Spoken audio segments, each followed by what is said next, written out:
Ici, sur le bord de la route, on a envie de vomir. Cela fait au moins 4 jours que cela sent le caca entre Morne-à-Vache et l'hôpital, le centre hospitalier de la Basse-Terre.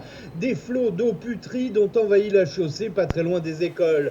Les voitures roulent dans ce flot pourri et répandent les odeurs, les microbes, la pestilence sur au moins 1 kilomètre. Cela se passe sur un axe très fréquenté de Basse-Terre et personne, ni la mairie ni la communauté d'agglomération n'est intervenu malgré les appels à l'aide. Personne n'est joignable pour avoir une explication.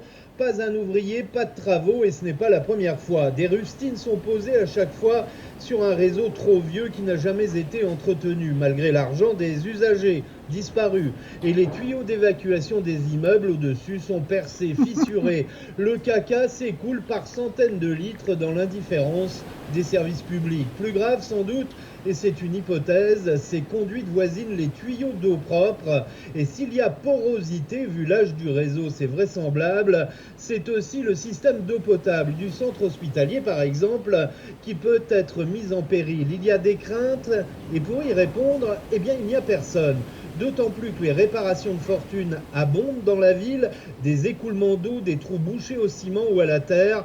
Et si les taxes d'habitation et foncière et les factures d'eau ont augmenté de façon spectaculaire et vont continuer à le faire, ce n'est pas pour boucher ce trou. À Basse-Terre, Ronan Poney, Guadeloupe la première.